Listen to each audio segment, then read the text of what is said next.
When the news broke that Phil Robertson had died, millions of fans who had watched him for over a decade felt like they'd lost a member of their own family.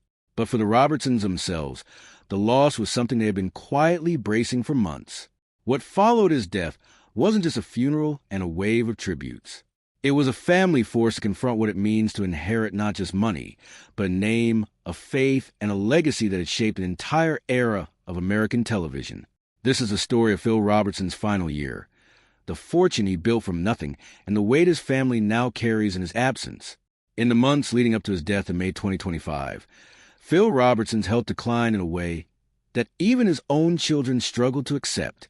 The man they had always known as unshakable, the one who hunted through storms, preached with total conviction, and lived by rules he never bent for anyone, was slipping away in front of them. The family had gone public in December 2024 with the news that Phil had been diagnosed with Alzheimer's disease. At the time, many assumed it meant years of slow, gradual decline, the kind of timeline families sometimes get to prepare for. The reality inside the Robertson home moved much faster than that.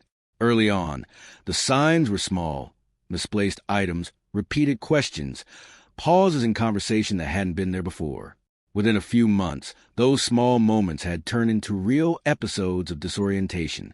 By April 2025, the family stopped trying to soften the truth. On an episode of the Unashamed podcast, Phil's son Jay spoke candidly about his father's condition, saying simply that he wasn't doing well and that the family was focused on keeping him comfortable. It was a brief, unscripted admission, but it told fans everywhere what the Robertsons had been living with in private for weeks. Phil's body was failing faster than his spirit. Routine tasks that used to take him no effort now required help. His voice, once loud enough to fill a room and firm enough to end an argument, grew quieter, and speaking at length left him exhausted. Alzheimer's wasn't just taking his memory. It was taking the physical presence that had defined him for decades. And yet, by most accounts from people close to the family, Phil stayed remarkably calm through it. He had talked about death for years, always without fear, always framing it as something closer to the doorway than an ending. He was known for telling his children not to grieve when he was gone, to celebrate instead. It became something close to a family motto, repeated often enough that everyone around him knew exactly what he expected of them when the day finally came. When that day arrived, in the early hours of May 25th, 2025, at his home in West Monroe, Louisiana, surrounded by the people who loved him most, Phil Robertson died at the age of 79. He'd asked his family not to cry. Almost none of them managed to keep that promise. Jase Robertson was among the first to share the news publicly, posting that his father had gone to be with the Lord. Willie Robertson and his wife Corey posted a joint statement soon after, describing their father as now being at peace and thanking the many people whose lives he had touched. The tone of the family's public statements was consistent with how Phil had lived, grounded in faith, without pretense, and without asking for sympathy so much as offering gratitude for the time they'd had with him. The funeral that followed was private, exactly the way Phil would have wanted it. There were no press conferences, no politicians angling for a photo, no cameras waiting outside. Just family, close friends, and the kind of quiet that only comes after decades of shared history. A&E, which had built an empire around the family with Duck Dynasty, issued a brief public tribute calling Phil a pioneer of the hunting industry and the patriarch of a beloved American family, while respecting the family's privacy as they grieved. Conservative political figures who had aligned themselves with Phil over the years, including Senator Ted Cruz, shared public tributes describing him as a man of unshakable faith who never wavered from his beliefs, regardless of the backlash they sometimes brought him. To understand why Phil Robertson's death felt like the end of something larger than one man's life, it helps to go back to where his story actually started, long before television cameras, before Duck Commander became a household name, before Duck Dynasty turned a Louisiana duck call business into a cultural phenomenon. Phil was born in 1946 and raised in a family with almost nothing.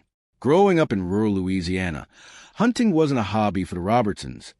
It was how they ate. The family didn't have running water or reliable electricity for stretches of Phil's childhood, and meals often depended on what he and his brothers could bring back from the woods and the bayou. That upbringing shaped almost everything about the man he became. Self-reliant, blunt, distrustful of anything that pulled him away from the land he grew up on. He was also a gifted athlete. Phil earned a football scholarship to Louisiana Tech, where he became the starting quarterback ahead of a backup, who would go on to have one of the greatest careers in NFL history, Terry Bradshaw. Most people in Phil's position would have chased that opportunity as far as it could take them. Phil didn't. He walked away from football because it conflicted with duck season, a decision he talked about for the rest of his life with total lack of regret. He'd rather have been in the woods than on a football field, and he said so often and unapologetically. In 1972, Phil turned that same stubborn independence into a business. Duck Commander started small, a duck call handcrafted in his own home, shipped out one order at a time. His wife, Kay, who had married him and become a mother at just 17, held the family together through years of financial struggle. For a long stretch, the business barely survived. It grew slowly, then picked up momentum, and eventually exploded when Phil's son Willie came home from college with a vision for turning a regional hunting gear company into something much bigger. That slow, hard-won climb from poverty to a multi-million-dollar business is the foundation everything else in Phil's story rests on. It's also why, when people talk about what he left behind, the conversation always comes back to more than just money. Most of America didn't meet Phil Robertson through the swamps of Louisiana. They met him in 2012, when Duck Dynasty premiered on A&E. What was meant to be a modest reality show about a family-run duck called business became a genuine cultural phenomenon almost overnight. At its peak, the show drew more than 11 million viewers a week, largely because of Phil himself, a bearded, Bible-quoting patriarch who said exactly what he thought about faith, family, and discipline, with no interest in softening for television. That bluntness didn't disappear once the cameras were rolling. In 2013, an interview with GQ magazine sparked one of the biggest controversies of his career, when Phil made comments about homosexuality and race that drew immediate and intense backlash. A&E suspended him temporarily. Advertisers pulled back. Civil rights organizations call for accountability. At the same time, conservative audiences rallied behind him in huge numbers, and within weeks A&E reversed the suspension amid enormous public pressure. Phil never walked the comments back, saying his views came directly from his understanding of Scripture. Over the following decade, he became something closer to a political and cultural figure than a reality TV star. He publicly supported conservative candidates, including backing Ted Cruz during the 2016 presidential primary and later supporting Donald Trump. To supporters, he represented unapologetic religious conviction in an industry that rarely rewarded it. To critics, he represented something far less admirable. Phil, by most accounts, didn't spend much energy worrying about either reaction. He believed he was living according to what his faith demanded of him, and that was the only judgment that mattered to him. Duck Dynasty ended its original run in 2017 after 11 seasons, as ratings declined the way they eventually do for most long-running reality shows. Spin-offs followed, keeping different branches of the family in front of audiences. In January 2025, A&E announced a revival series, Duck Dynasty. The revival centered on the next generation of the family. Phil wasn't part of it. By then, Alzheimer's had already taken too much from him, but the show and the business behind it still carried his fingerprints all over it. Long before Phil Robertson became a symbol of anything, he came dangerously close to losing everything that mattered to him. It's a part of his story he talked about openly in later years, and it's arguably the most important one. In his 20s and early 30s, Phil struggled badly with alcohol and a volatile temper that put real strain on his marriage.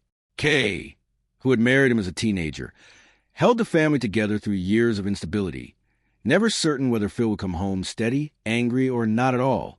By his own account in later interviews, there were stretches where he was absent from his family entirely, consumed by drinking and behavior he later described with real regret.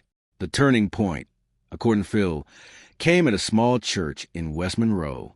He described walking in restless and resistant and walking out changed.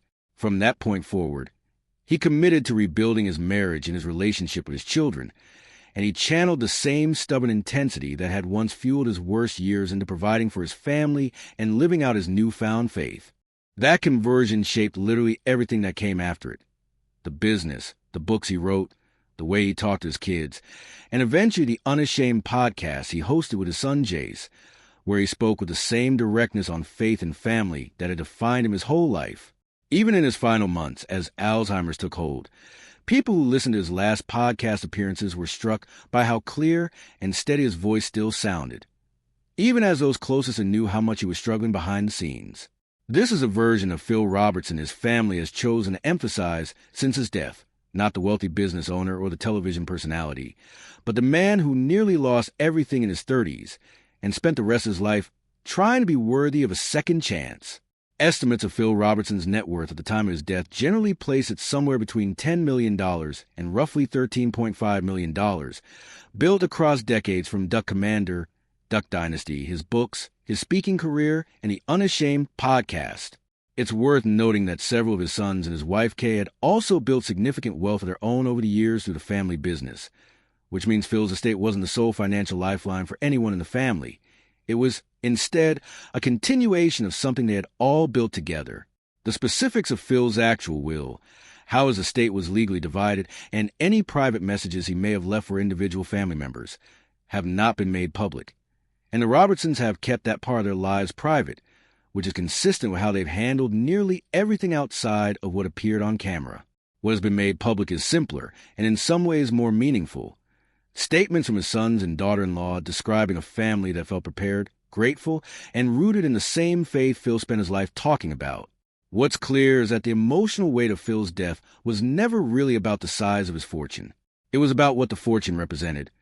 A family that started with almost nothing, in a home without running water, and ended up building a company, a television empire, and a public platform for beliefs Phil held most tightly. Whatever specific instructions Phil left for his family, the responsibility they've stepped into is obvious just by watching what came next. Willie continuing to lead Duck Commander, Jase continuing the podcast, and the rest of the family carrying the business and the public image Phil spent 50 years building. Phil Robertson's death marked more than the loss of one man. For a lot of longtime fans, it felt like the closing of a particular chapter in American culture, the kind of self-made, deeply religious, unapologetically old-fashioned Southern entrepreneur that television rarely produces anymore and almost never turns into a genuine phenomenon. After his Alzheimer's diagnosis went public in December 2024, fans had months to brace for what was likely coming. Inside the family, though, the decline moved faster than almost anyone expected. By April, Jase was already telling listeners that his father wasn't doing well. A month later, Phil was gone. The funeral, small and private, was exactly what people who knew Phil would have expected. No press, no politicians angling for attention, just family and a small circle of people who had known him since long before Duck Dynasty made the Robertson name recognizable across the country. There was grief, but there was also, by every account from the family, real gratitude for the years they'd had with him, for the recovery he'd made from his hardest years, and for the platform his faith had given all of them. In the months since, the family has kept moving forward with the responsibilities Phil left them. Willie continues to run Duck Commander. Jase keeps recording Unashamed.